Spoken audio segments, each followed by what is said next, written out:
Assalamu alaikum wa rahmatullahi wa barakatuh and welcome. Welcome to the launch of Pivot on Hilal TV. And it is a real pleasure for me today to launch the show with a very special guest, a female guest.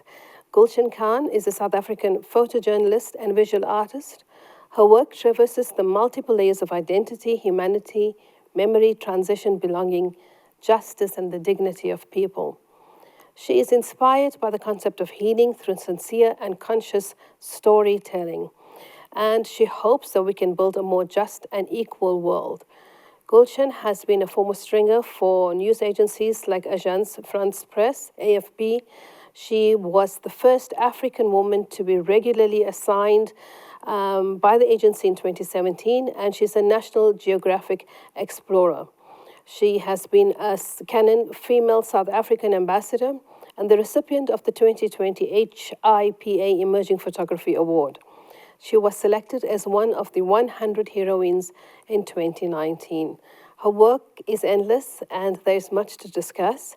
So instead of reading everything out about her personal achievements, I would like to introduce her to our audience and perhaps we can take the conversation further from there. So with that, I would like to say Assalamu alaikum wa rahmatullah and welcome, Gulshan. Alaikum salam. Shukran for having me. Very proud and honored to be here. Shukran for having me, Quraysha. Gulshan, I mean, it's really fascinating to see young people involved in creative expression, taking the creative idea a step forward in terms of making a particular statement, in giving voice to the voiceless, perhaps, in raising particular issues. And we know that from our own particular history, like South Africa, music, art, creativity were all tools of resistance. It was a way in which people could put forward their pain, their trauma, their anger, their dissatisfaction with whatever it was that it was troubling them. Creative expression is also used to highlight social injustices. So what brought you to photography and to these particular creative means of creative expression, and why do you choose your creative expression in a way to bring about healing? Quraysha, it's a lot. Let me start by answering the question of what brought me to photography, and it was actually issues of social justice. I was in between jobs in 2015. It was 2015 when the Fees Must Fall riots broke out, and I was helping. I was helping them take food to the Great Hall, take food afterwards to people who were living on the streets, and just trying to be there to support wherever I can, to support the students wherever I can. And I was bearing witness to things that I wanted to show to other people, to reflect on. And so instinctively, I used my phone to make photographs and to put it on Instagram. And before I knew it, people were asking me to publish the images, to feature the images. And that's pretty much how it began, how this journey began. And it was my partner, Zubair, who suggested that I should formalize this and, go and actually study. And so I went to the Market Photo Workshop, studied photography and documentary photography and photojournalism. And it was quite an instinctive thing because the whole process started from just the feeling of wanting to reflect and to annotate on what I was seeing and for others to be able to see that, to amplify what I was seeing. And a lot of the time what I was seeing were things like police brutality, for example. And so I think it was very instinctive. It came from somewhere deep inside of me. And alhamdulillah that I was able to continue on the journey. And by 2016, midway through studying, I was already stringing for AFP. And that's how, it isn't that long actually, and that's how the journey began. I think that I don't believe there are people who are voiceless. I feel that everyone has a voice, but I feel that through structures of oppression and injustice, and being unseen and unheard through these structures, we don't get to hear everybody's stories. And so it becomes our jobs to amplify that, to bridge the gaps. And that's largely, I think, what my work is about, is to bridge gaps between communities, between people, so that we can build empathy, so that we can build understanding. I truly believe that that's the only way we're going to build a better world, is if we actually start having those conversations with each other. But it's really difficult in a South African context, in a post-apartheid context, where we're still spatially segregated. We're still living in our ghettos in many ways. Sometimes those ghettos still exist in our minds.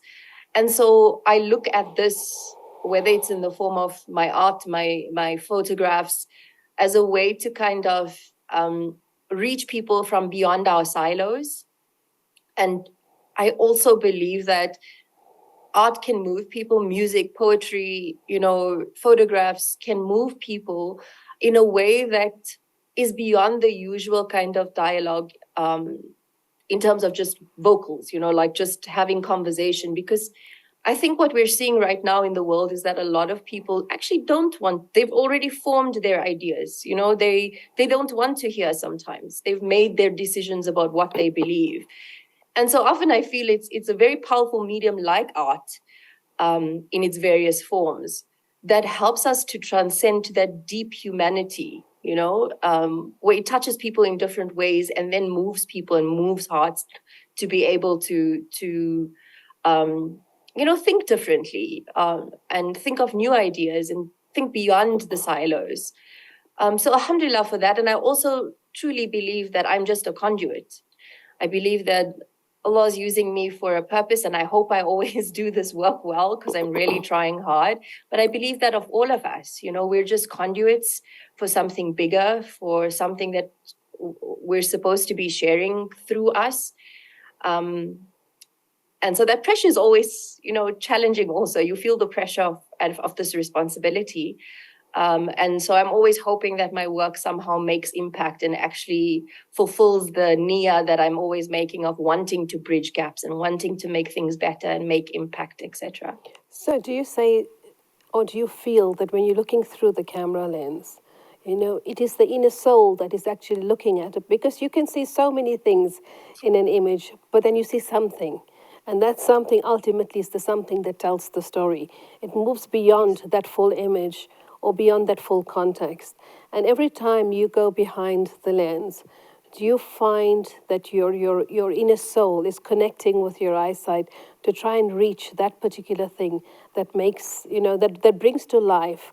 Because ultimately it's an amana. What you're capturing is an amana. It is a trust. And you need to convey it as truthfully as possible. Yes. For me, it's quite a meditative process. And again, I'm so grateful. It's really a gift to be able to have that, where it's a connection almost. I feel a deep connection while I'm photographing. And sometimes it's dangerous situations. Sometimes, and very often, the stories are very difficult. We're dealing with issues that are traumatic for the people that I'm photographing, especially. And it's a gift, and it's also a challenge, to have to manage all of those things at once. And it's quite a deeply meditative process, because to be able to be present while you're speaking to people and to connect with people, to have empathy, in a sense that's also, placing yourself in those situations and what you would feel like.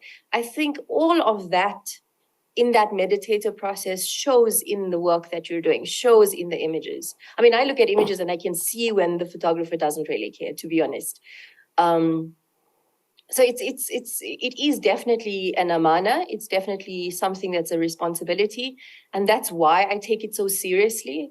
That's why also my work is very affecting to me, which, sometimes I have to take a break a little bit, to take myself a little bit away from it, to recoup and come back and be able to do the work well. And that also, alhamdulillah, I have the safety and the privilege to be able to do that, because many of the people I'm engaging with don't have those privileges. I mean, you're dealing with issues of things like housing and healthcare and gender-based violence and just basic human rights, So it is definitely something that's very, it's a process. It's something I had to learn over the years of how to also take care of myself, because you wonder how much of impact you're making with these images, with the work, with reporting on things. And, alhamdulillah, it's always been support, or it's those little girls that come to me and say, we want to do this work, or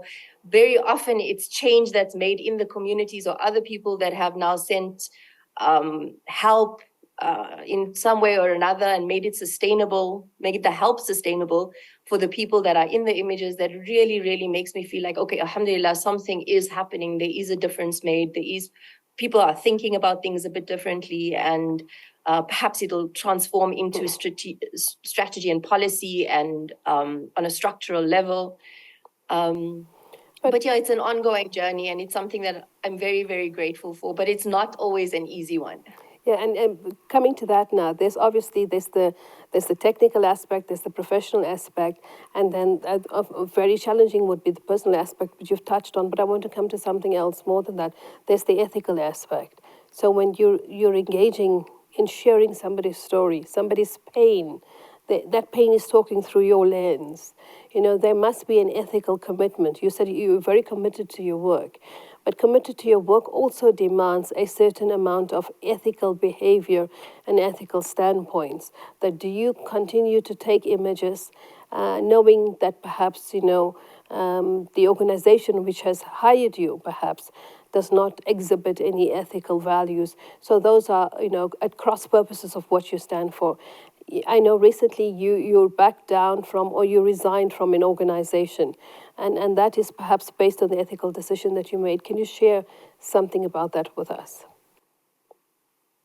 Yeah, I mean, I think there's various aspects to look at, especially in the time that we are in now. And we've seen this since time immemorial, actually, of how Western media has, covered certain topics, had certain biases, treated people of color differently, or people from the global South differently as compared to the Western world. And recently, it's come to the point where it's very, very difficult to ignore. And the issue you were speaking of withdrawing, I withdrew from Women Photograph and just distanced myself from a few other organizations that we were a part of. We, meaning my community of photojournalists, of photographers, reporters, who were in these organizations under the premise of being in a community that is looking at diversity, looking at, really looking at the media landscape internationally and wanting transformation in terms of gender, race, representation. And when it came to the Palestinian issue, there was just silence.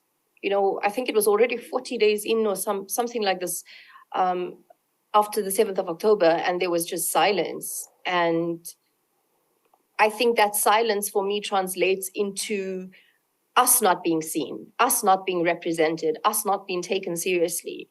And so then the idea of inclusion is there, of diversity is there, but we might as well just be tokenized, because there isn't actual inclusion and justice where we're feeling safe in spaces, and where spaces are actually recognizing us, because our colleagues are being killed in Gaza and there was just silence. And so I could not in good conscience remain, because I started feeling like simply a token. And of course, we're tokenized a lot, right? Because many of us are, first Black woman here, first South African here, or in different publications, or being published, or, we're still kind of breaking glass ceilings. And so often you face this idea of being tokenized. So we're very clear about that, even as Africans and as women, as Muslim women, as women of color. And there needs to be more than that now. It's 2024, and so there's a lot of that kind of conversation happening. There's also, I've been thinking a lot about who I'm working with. I've always thought about this, but there's this balancing act of wanting to be present in certain spaces, to occupy those spaces, to have some sort of say in the narrative of our own people, of our communities, and then balancing the fact that many publications actually do not stand for the same values and morals that you do. And that has, forever been a balancing act. And it's something now that I've been very vocal about, and I've been very vocal even against the publications that I find are doing this, are showing such heavy biases in the way they're reporting on the Palestinian issue, in the way that they're leaving out context of the occupation, and as if this so-called conflict has started on October the 7th. I mean, we're all bearing witness to these, to the way in which reportage is happening, like the issue of the fake news and the beheaded babies, which was then retracted. And so many media outlets have reported on it without fact checking, and it went up to the highest levels of even the U.S. office, the presidential office. So, Gulshan, and so you have to wonder. So I'm carrying on. I'm giving you a lecture. No. I have to go to a break now. But when we come back, I just want to take this a little further with you, but bring in then again the South African context to all of this. So we'll see you after the break.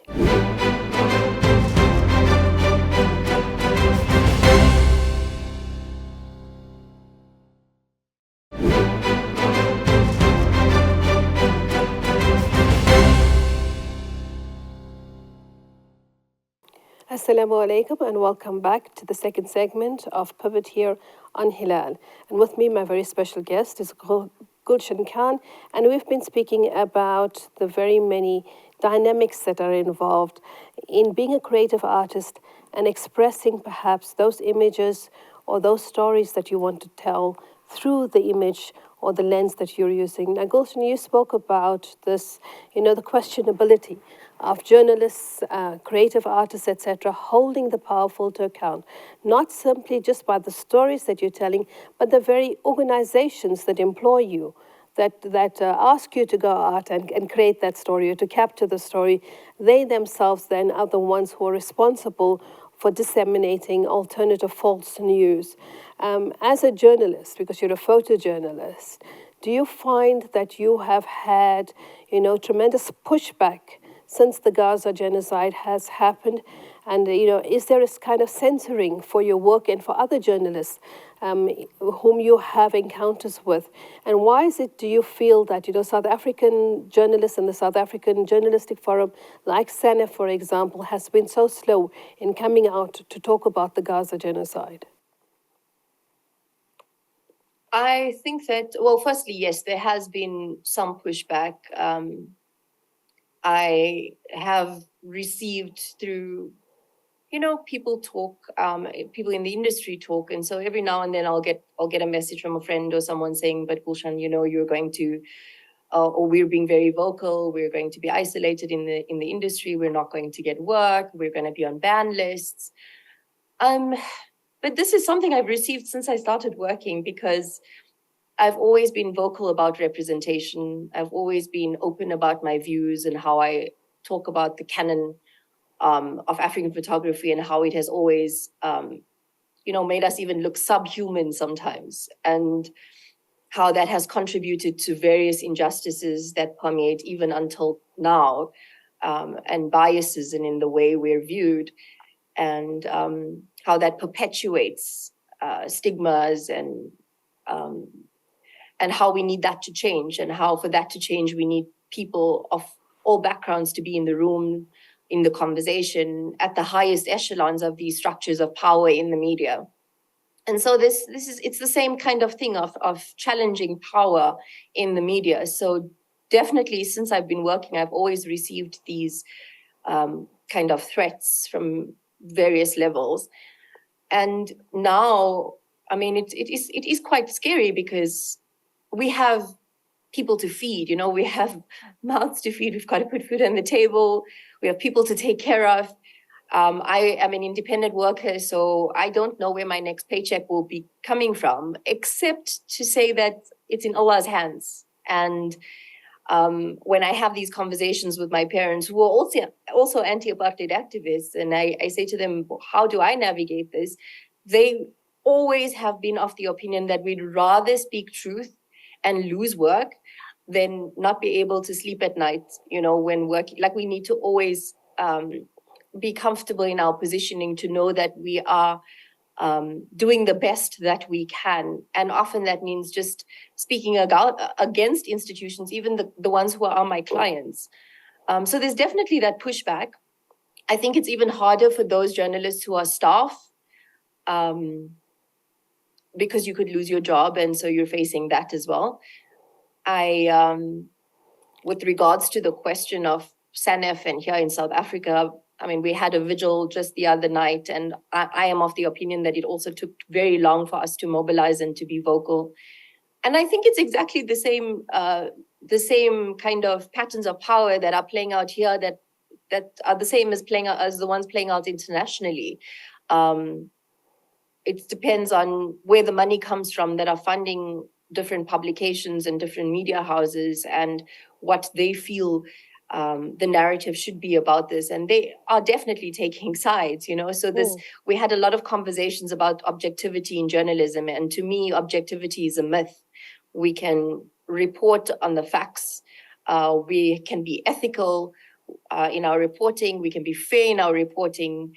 We can be balanced in terms of looking at the different sides in how we report. But pure objectivity is definitely a myth. So, and another journalist said this recently. No, go ahead, please.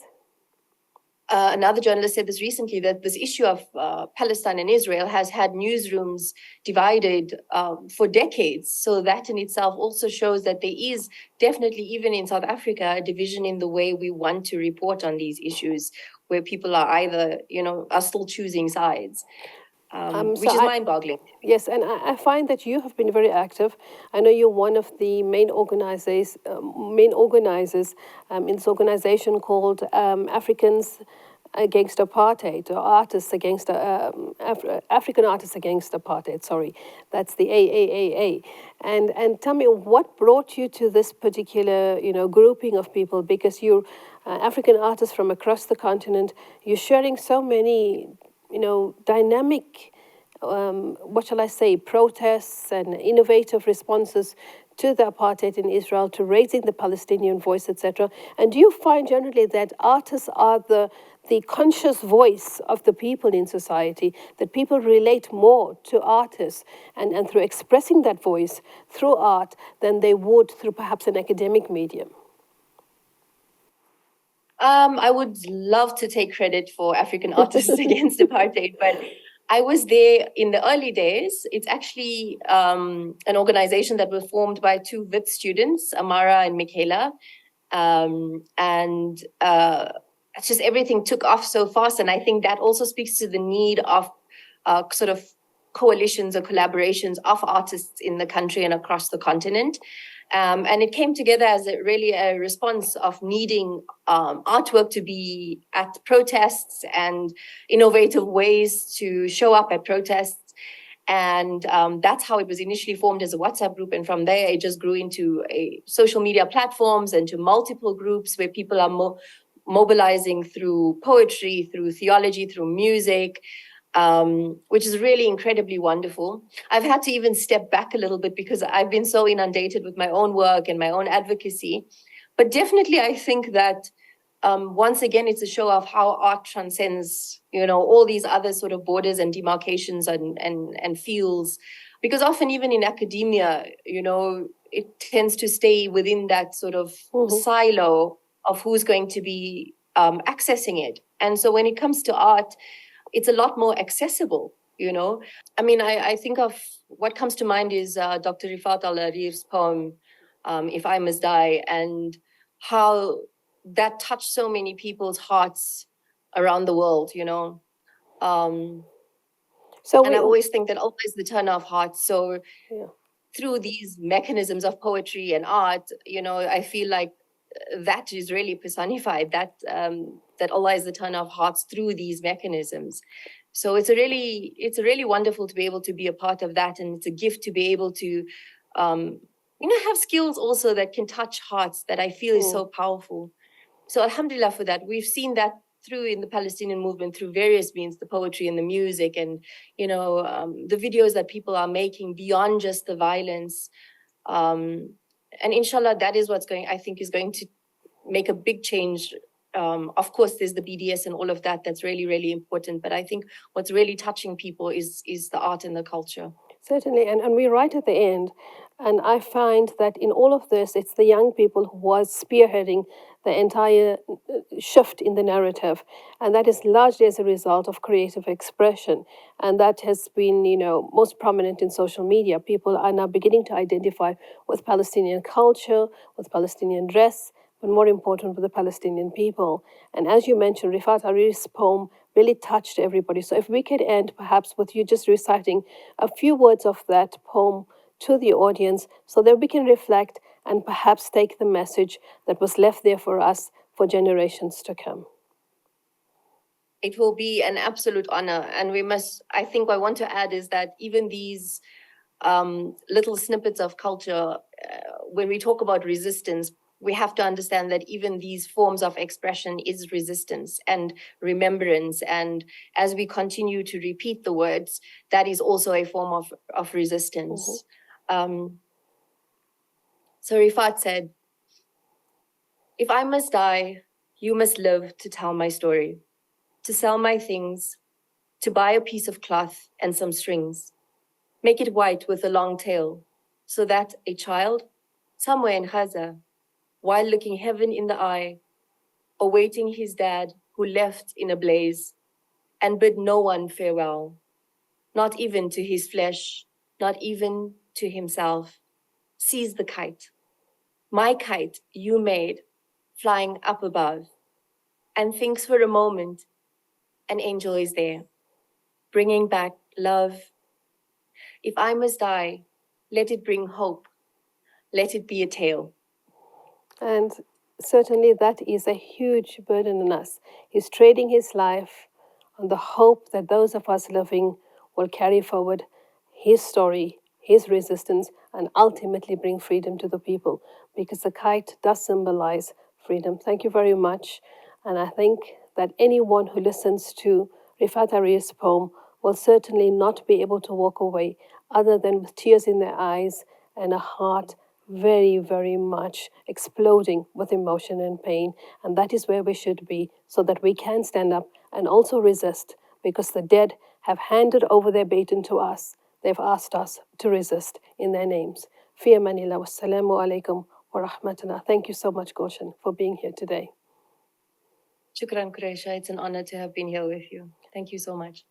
Assalamu alaikum wa rahmatullah.